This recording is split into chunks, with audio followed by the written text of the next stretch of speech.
The morning fog was still clinging to the pavement on 8th Street when the black girl emerged from the shadows. Gray hoodie pulled up over wild curly hair, denim jacket 2 sizes too big, and eyes swimming with tears, wide, terrified, scanning the sidewalk like a hunted animal. She halted right in front of him. The man who made the police look the other way. The man the streets whispered about as the silent dragon. He was just closing the door of his armored luxury sedan when she reached out, grabbing the fabric of his cashmere coat. "Mister," she cracked, her voice barely audible over the city hum. "The bad man is watching. Can you walk me to school? I don't feel safe." The air on the block seemed to vanish. His 3 bodyguards stiffened, hands hovering near their waistbands. Even the traffic noise seemed to fade into a terrified silence. No one approached Han Song-woo without an appointment. Men approached him for loans they couldn't pay, for territory disputes, or to beg for their lives. But never for protection. Never for safety. Han didn't signal his men to remove her. Instead, he crouched down slowly, his pristine suit straining against the movement. "Who is watching you, little one?" Cheryl trembled, her small finger raising to point toward the chain-link fence across the street. A figure stood there, leaning casually, a snake tattoo visible on his neck. Waiting. Cheryl knew the rules of 8th Street better than she knew her multiplication tables. Rule number 1 was to be invisible. But lately, invisibility was impossible. The radiator in apartment 4B had died a week ago, leaving the air as cold as the concrete outside, but the chill in Cheryl's bones wasn't from the weather. It was from the hacking coughing fits that shook her grandmother's frail frame every night. Nana Maria had worked her hands to the bone for 40 years, scrubbing floors in office buildings downtown, only to be left behind by a city that didn't care. Now, the asthma and the arthritis had conspired to keep her trapped in her armchair, wrapped in 3 distinct blankets, unable to make the walk to the elementary school. "Run fast, baby," Nana would wheeze each morning, pressing a trembling kiss to Cheryl's forehead. "Don't stop for nobody. Eyes forward." But running wasn't enough when the predator was patient. For 3 weeks, the man with the snake tattoo, Razor, had been there. At first, he was just a shadow near the playground. Then he was a voice calling out, "Hey, Curly," from the alleyway, the sound sliding over her skin like oil. Yesterday, he had been waiting right at the school gate. Cheryl had tried to tell her teacher, clutching the woman's skirt in a panic as the bell rang. "He's there again," she'd cried, pointing a shaking finger. But Mrs. Gable had peeled Cheryl's fingers away, sighing about active imaginations and needing to get to the faculty meeting. The system was a high wall, and Cheryl was too small to climb it. She had waved at a patrol car 2 days ago, but the officers hadn't even turned their heads, their windows rolled up tight against the neighborhood they were supposed to protect. To them, she was just another kid in a gray hoodie on a block where trouble was the weather forecast. She was entirely alone. That morning, when she stepped out of her building, Razor was there. He wasn't hiding anymore. He was leaning against the rusted chain-link fence across the street, picking his teeth, watching her with a hunger that made her knees knock together. He took a step forward, his eyes locking onto hers. She froze. There was nowhere to run. The block was empty, the shops shuttered tight against the morning frost. Then, the black car appeared. It slid to the curb like a shark in dark water, interrupting the predator's path. Han Song-woo. She knew him from the fearful whispers in the bodega. The silent dragon. The adults said he was a bad man, a man who took things and left silence behind. But looking at Razor's widening grin, Cheryl realized something profound for a 7-year-old. Sometimes you need a monster to scare away the boogeyman. She didn't see a criminal in the expensive suit, she saw a shield. Swallowing the scream building in her throat, she pushed off the curb and ran toward the one thing on the street scarier than the man hunting her. Han Song-woo lived his life by a geometry of absolute precision. His suit was tailored in Milan, his car armored in Berlin, and his schedule calibrated to the second. In his world, emotions were liabilities, and chaos was a disease to be excised. Standing there on the damp pavement of 8th Street, he felt the disorder radiating from the girl trembling in his shadow like static interference on a clear line. She was a mess of untied laces and unchecked fear, a glaring error in his perfectly ordered morning. He looked past the girl's terrified curls to the figure leaning against the chain-link fence. The man was everything Han despised. Slouching posture, garish tattoos that screamed for attention, a cigarette hanging loosely from his lip. Razor. Han knew the dossier, though he had never deigned to meet the man. A bottom feeder who trafficked in misery and noise, operating on the fringes where the syndicates usually turned a blind eye. But 8th Street wasn't the fringes. It was a border, and borders required respect. Razor smirked, a jagged, ugly expression that challenged Han directly. The predator didn't retreat. He shifted his weight, hand drifting toward his pocket. The arrogance was breathtaking. To hunt a child in the open was barbaric. To do it in front of Han Song-woo was suicidal. It was a direct insult, a declaration that the street codes Han enforced meant nothing to this chaotic upstart. Han felt the eyes of his bodyguards boring into his back. They were waiting for the signal to dismantle the threat, to drag the man into an alley and restore the silence. But violence here, now, would be messy. It would bring police, questions, and noise. Han hated noise. He looked back down at the girl. Her eyes held the same desperate plea he had seen 1,000 times in debtors' dens, but this was different. She owed him nothing. She simply believed he was powerful enough to stop the monsters. It is not kindness, he told himself, the thought cold and sharp as a scalpel. It is maintenance. You do not let rats scurry across your doorstep. You do not let the weeds choke the garden. To leave the girl to this animal would be to admit that he had lost control of his own territory. Protecting her was simply a way to remind the city who actually owned the pavement she walked on. Stand up, Han said, his voice soft but possessing the weight of iron. He rose to his full height, smoothing the crease in his trousers, and extended a hand that had signed death warrants without trembling. We will walk. He saw the shock register on his head of security's face, but Han didn't explain. He didn't need to. He took Cheryl's small, rough hand in his manicured grip. He wasn't just walking a child to school, he was walking to war, and the first shot would be fired with absolute silence. They moved down 8th Street like a glitch in the city's matrix. On the left, the sharp, obsidian silhouette of Han Song-woo, cut from Italian wool and silence. On the right, the small, trembling figure of Cheryl, wrapped in a pilled gray hoodie and denim that had seen too many wash cycles.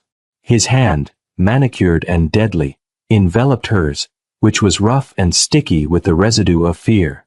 It was an image that defied every unwritten law of the district, the untouchable foreign kingpin and the invisible neighborhood child walking in lockstep against the morning wind. The silence that accompanied them was heavier than the traffic noise it displaced. As they passed the corner bodega, the metal shutters rattled up, revealing old Mr. Henderson. He froze, his hands halfway through stacking newspapers, his eyes widening as he took in the impossible sight. Further down, Mrs. Kim paused in the doorway of her dry cleaners, the cigarette dropping from her lips. Usually, these two sides of the street existed in parallel dimensions, brushing past each other without acknowledging shared humanity. But today, the Korean grandmother and the black elder stared at the same point, their collective breath held in a suspended moment of awe.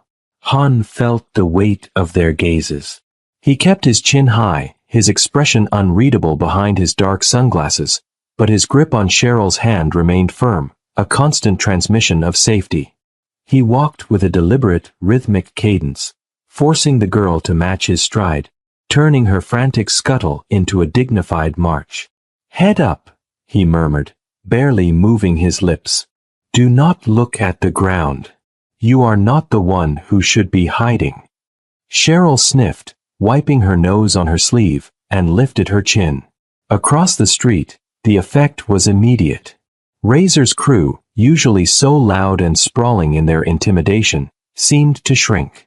The man with the snake tattoo had pushed off the fence, his posture aggressive, but as Han drew closer, the predator's bravado evaporated.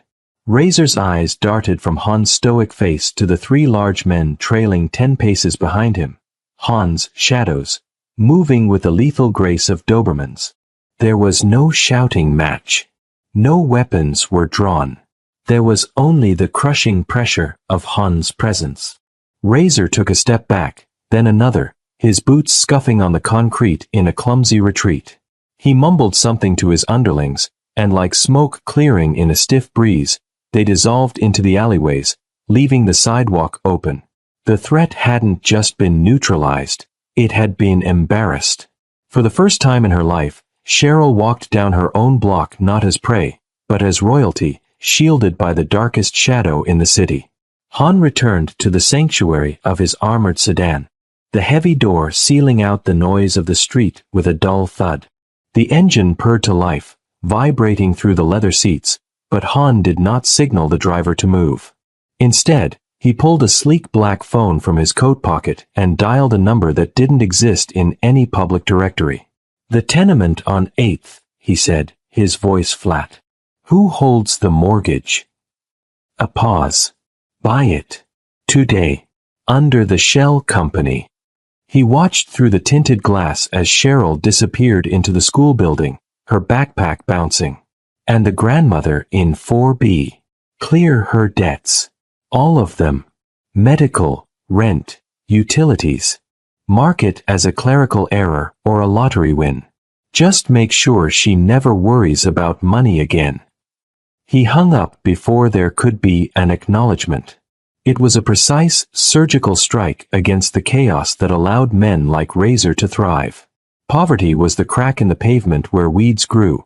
Han was simply pouring concrete. He signaled his team to install cameras, eyes that never blinked, on the lampposts facing the school and the apartment block.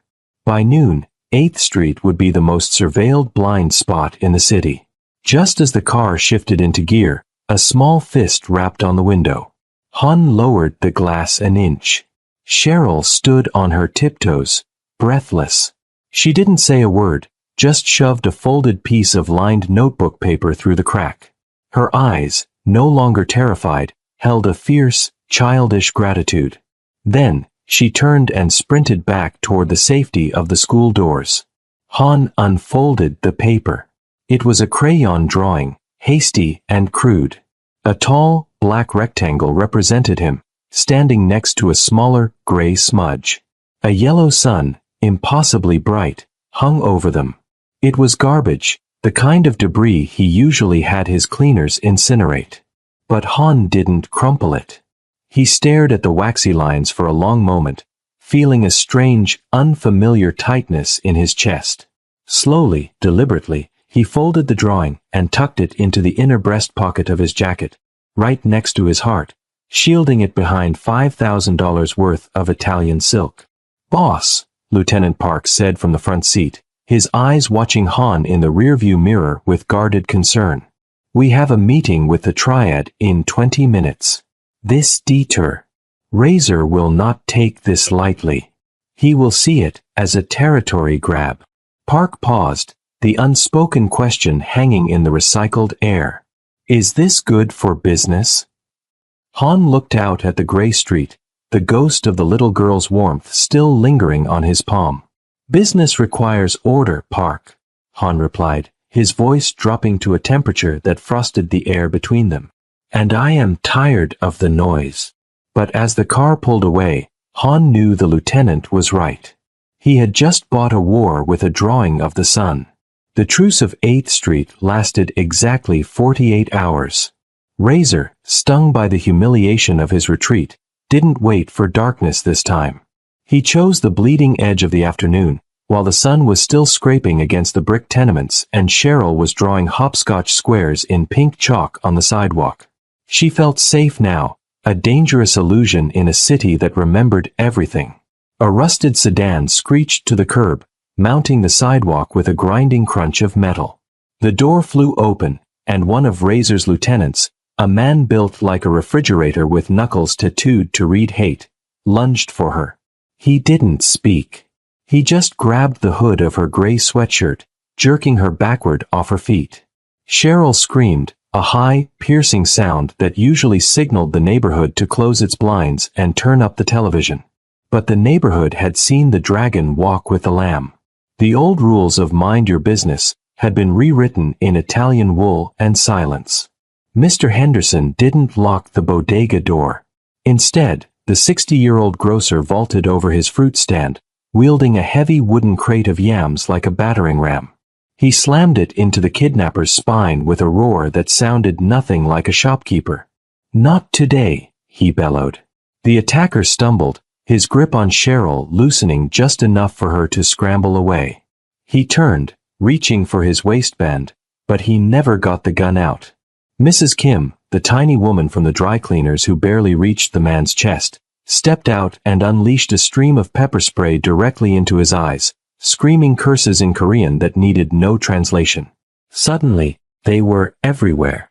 The stoop-sitters, the mechanics, the mothers watching from windows, they poured onto the street, forming a human wall between the girl and the car. They weren't trained fighters, they were a chaotic mess of fists, handbags and rage, but they were united. The kidnapper, blinded and battered by a dozen hands, flailed backward, falling against his car door. Then came the precision. A matte black SUV drifted around the corner, silent as a shark. It didn't screech, it simply arrived. Two of Han's shadows stepped out. They didn't run. They walked with terrifying calm through the parting crowd of neighbors. The residents stepped back, not in fear, but in deference, leaving a clear path to the groaning man on the ground. One of Han's men nodded to Mr. Henderson, a sharp, respectful dip of the chin that acknowledged the grocer as a soldier in the same army. Then, without a word, they hoisted the kidnapper off the pavement and threw him into the back of the SUV like a sack of laundry. The message was clear as the black vehicle pulled away. The mafia and the street were no longer separate entities. They were a singular, jagged line of defense, and Razor had just run straight into the teeth of it. Razor didn't retreat to lick his wounds, he retreated to sharpen his knives. The humiliation on 8th Street had curdled into a cold, venomous rage. If the neighborhood wanted to play soldier, he would remind them what a slaughter looked like. Veterans Park was 3 blocks away, technically neutral ground, a patch of cracked asphalt and rusted swings where the territory lines blurred. At 5:15 p.m., it was full of laughter. Mateo was kicking a soccer ball against the graffiti-stained wall. Emily was pushing her little brother on the swings. Quiet Malik was reading a comic book on a bench. They were the children of the peace Han thought he had bought. The van didn't even slow down. It jumped the curb, tearing through the chain-link fence with a metallic shriek. 4 men spilled out, moving with the terrifying speed of desperate violence. There were no neighbors here to throw crates, no Korean grandmothers with pepper spray. There was only the scream of tires and the shrill, confused cries of children. In less than 60 seconds, Mateo, Emily, and Malik were gone. The only thing left behind was a deflated soccer ball and the heavy, suffocating silence of a playground suddenly devoid of life. Across town, in the penthouse office of the Golden Imperial Club, Han Song-woo was pouring a glass of whiskey. The city lights below looked like jewels, orderly and distant. The intercom buzzed, shattering the calm.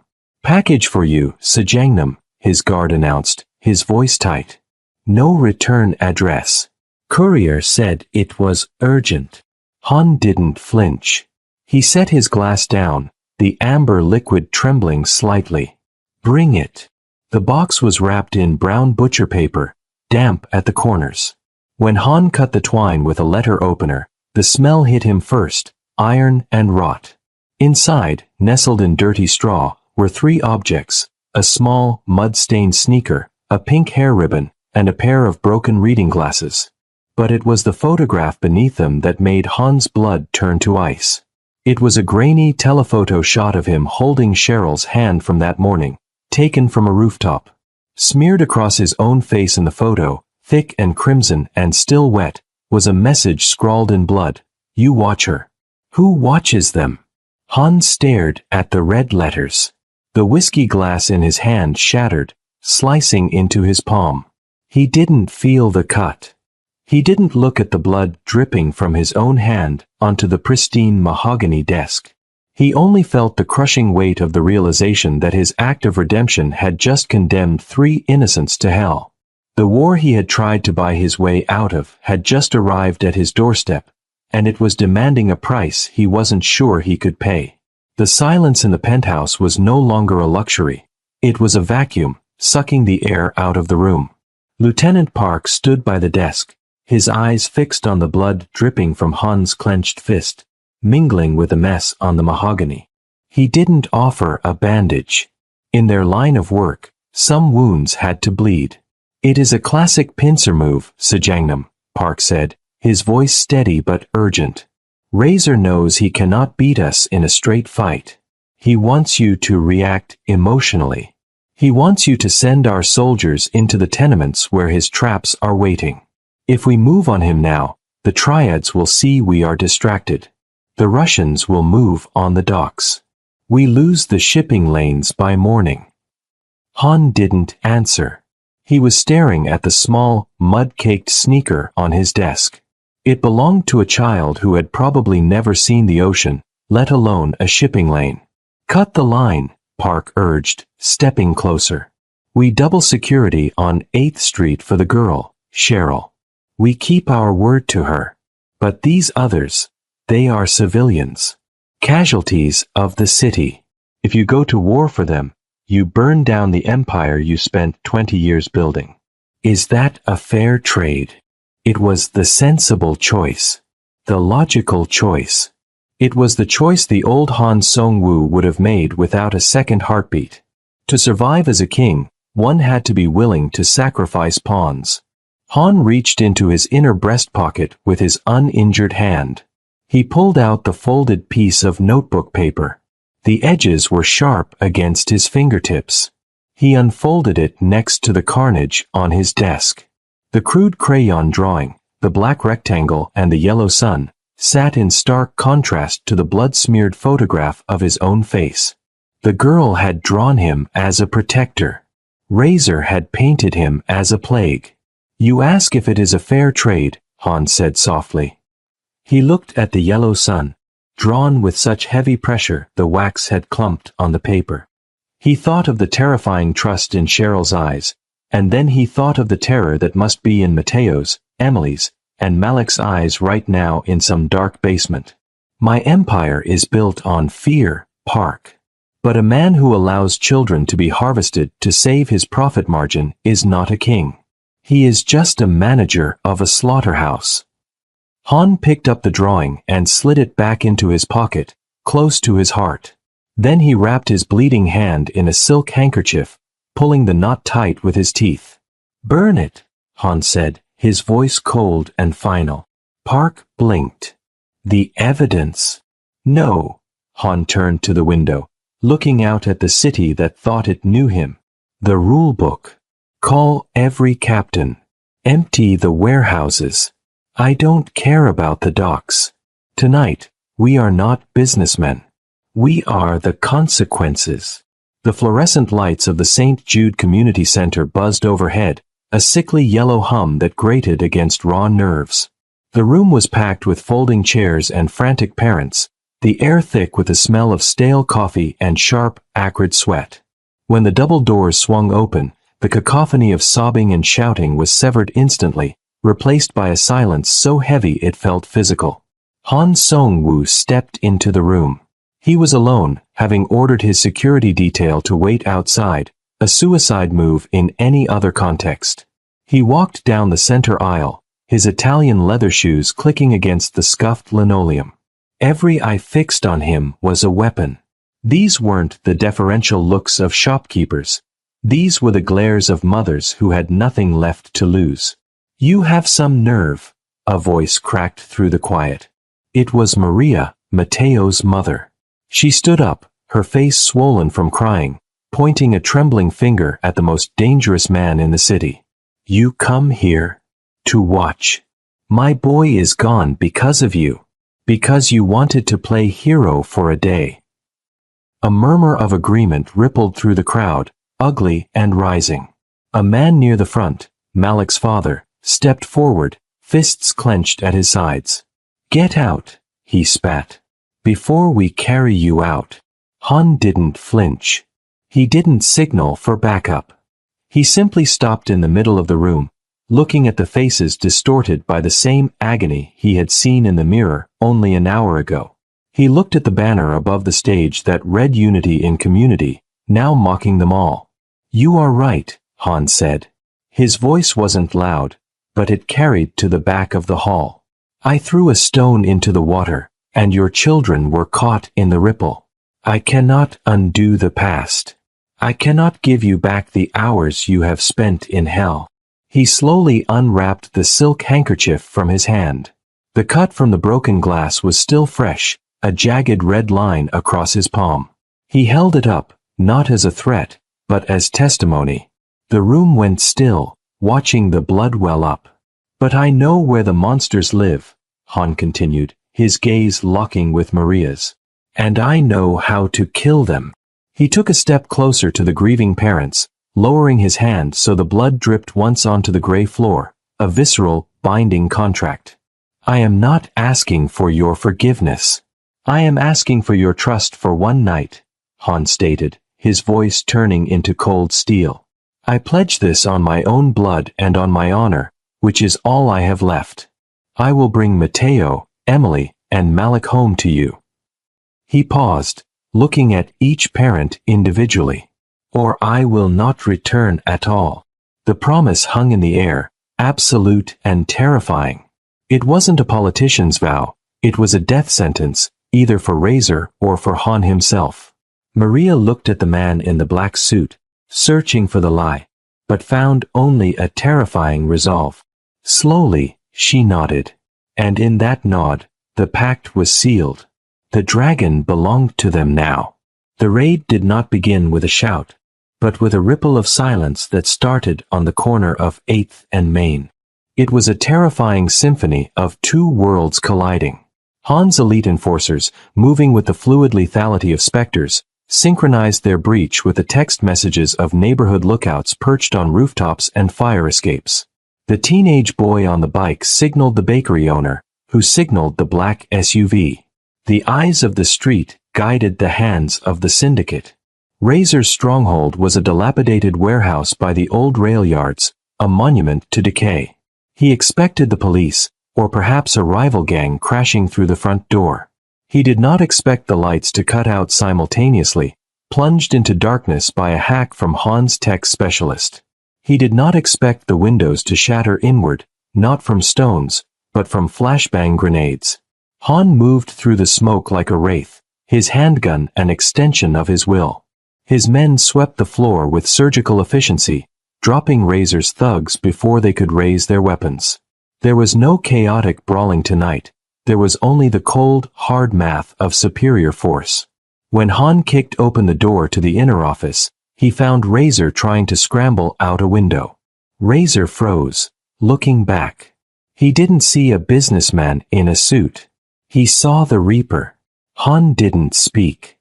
He simply pistol-whipped the trafficker across the jaw, sending him crumbling to the floor, his reign of terror ending not with a roar, but with a whimper. This city has new rules, Han whispered to the unconscious man. And you broke them all. Moments later, the heavy steel door of the storage room was torched open. Inside, huddled together on dirty mattresses, were Mateo, Emily, and Malik. Terrified, but alive. When Han stepped into the light, holstering his weapon, Malik looked up. He didn't scream. He recognized the man from the stories. The dragon had come. The sun rose over 8th Street the next morning, burning off the fog. The neighborhood was quiet, but it was a different kind of quiet, a peace born of victory, not fear. Cheryl R. Moran stepped out of her building. Her gray hoodie was clean, her shoelaces tied tight. She looked across the street at the chain-link fence. It was empty. There were no shadows waiting for her. She didn't run today. She walked. Half a block away, parked inconspicuously near the corner, the black armored sedan sat idling. Inside, Han Song-woo watched through the tinted glass. He touched the breast pocket of his jacket, where a crinkled crayon drawing of a yellow sun still rested. He would not walk her today. She didn't need him to hold her hand anymore. She walked with the confidence of a girl who knew the monsters were gone. But as she turned the corner toward the school, she paused and looked back at the black car. She offered a small, shy wave. Han didn't wave back. He was the silent dragon, after all. But for the first time in 20 years, he allowed himself a smile. He signaled the driver, and the car slipped silently into traffic, a guardian returning to the shadows, always watching.